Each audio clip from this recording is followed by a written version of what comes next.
بسم اللہ والصلاۃ والسلام علی رسول اللہ خاتم النبیین ورحمۃ اللہ العالمین۔ فلسطین میں آج کل حالات بہت کشیدہ ہیں اور یہ ریسنٹ ہسٹری میں اس لیول تک ایسکلیٹ پہلے نہیں ہوئے۔ حماس نے بھی بڑا حملہ کیا، 6 اسرائیلی ہلاک ہو گئے، 1 سولجر، 5 سویلینز، 50 سے زائد فلسطینی شہید ہوئے ہیں۔ بہت راکٹ فائر کیے حماس کی طرف سے غزہ اسٹرپ سے۔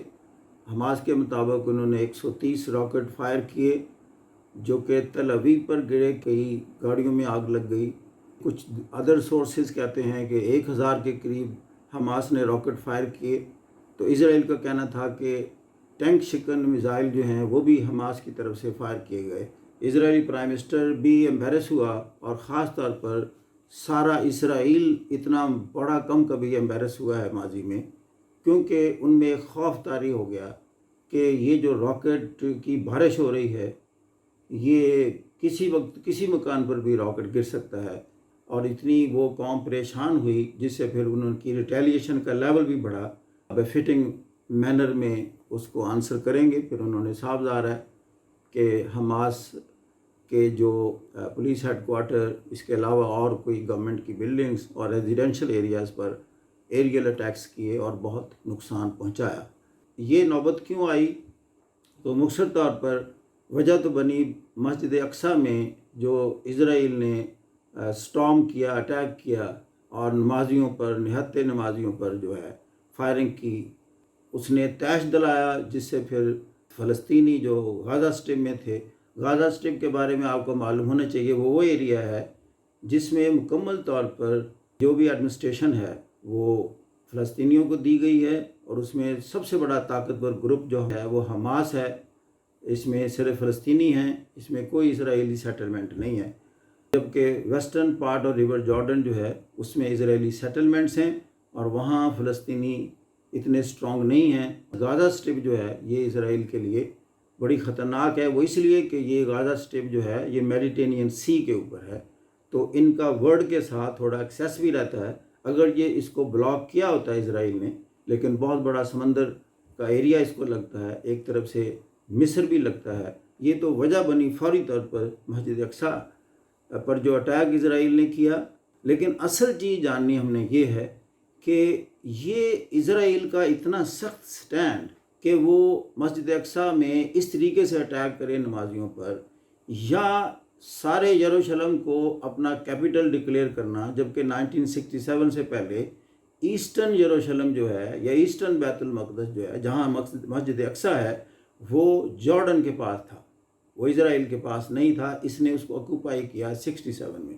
اسی طرح غزہ اسٹرپ بھی 67 میں آکوپائی کی، بلکہ سارا جو مغربی کنارہ ہے ریور جارڈن کا، اس پر بھی 67 کی وار میں قبضہ کیا گیا ہے، اور اسی طرح سیریا کا جو گولان ہائٹس ہیں اس میں بھی 67 میں ہی قبضہ کیا گیا۔ اسرائیل نے وقت کے ساتھ ساتھ گولان ہائٹس کو انیکس کیا، اپنے اسرائیل کا حصہ بنا لیا۔ اب انہوں نے یروشلم کو سارے کے سارا اپنا کیپٹل ڈکلیئر کیا، یونائٹڈ اسٹیٹس نے اپنی ایمبیسی تک وہاں شفٹ کر لی۔ بات صرف کرنے کی اتنی ہے کہ جب یہ OIC اکٹھی تھی، سٹرونگ تھی، 57 اسلامک کنٹریز اکٹھے تھے، اور ایجپٹ، جارڈن، عراق، سیریا یہ اکٹھے اٹیک کرتے تھے، تو اس وقت کی پوزیشن اور تھی، اور پھر وہ اس پر ایک پریشر بلڈ اپ ہوتا تھا، اور آہستہ آہستہ پھر آپ نے دیکھا کہ ایک 2 اسٹیٹ سلوشن کی طرح، یا فلسطینی اسٹیٹ کی، فلسطینین اسٹیٹ کی شکل میں اس کے لیے موومنٹس ہوئیں، تحریکیں ہوئیں، انٹرنیشنل ایگریمنٹس ہوئے، آسلو کارڈ ہوئے، آپ جانتے۔ پھر اسی طرح روڈ میپ دیا گیا سبسیکوینٹلی، لیکن یہ چیز رک گئی۔ جو انیشیلی فیصلہ کیا گیا تھا کہ الٹیمیٹلی اس کا حل نکالا جائے، تو فائنل یہاں بات ہوئی کہ 2 اسٹیٹ سلوشن ہے، لیکن یہ رکی کیوں؟ دا میجر کویسچن یہ ہے کہ یہ جو کام شروع تھا، یعنی یہ پچھلی صدی سے شروع ہے، اور یہ اب تک لنگر آن کیوں کیا، اور اس وقت سب سے زیادہ لوئسٹ لیول پر پروگریس ہو رہی تھی، بلکہ پروگریس کوئی نہیں ہو رہی تھی، اور یہ بلاک تھا کام، اس لیے کہ فلسطینیوں کے ساتھ کوئی نہیں رہا تھا۔ یہاں تک کہ کوئی اسلامی کنٹری سوائے ٹرکی کے پاکستان کے اور ملیشیا کے بہت کم دنیا میں آواز اٹھائی گئی ان کے حق میں۔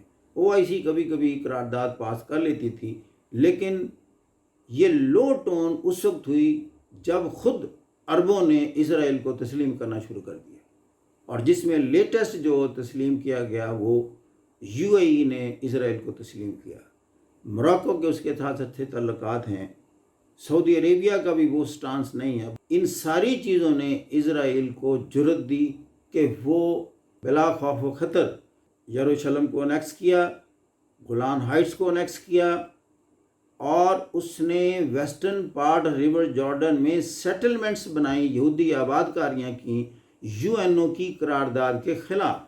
جب عرب خود تسلیم کرنے لگ گئے اور اسرائیل کے ساتھ اچھے روابط کرنے لگے اور دنیا کے تمام اسلامی ملکوں پر پریشر ڈالا گیا کہ اسرائیل کو تسلیم کرو، تو اس چیز نے اس میں ایک جرأت کی، وہ بلکہ اس میں اسرائیل کے پرائم منسٹر کا بیان ہے کہ ایک وقت آئے گا، اب وقت کے ساتھ ساتھ اسرائیل کو ریکگنائز کرنے والے ملکوں کی تعداد دنیا میں بڑھ رہی ہے۔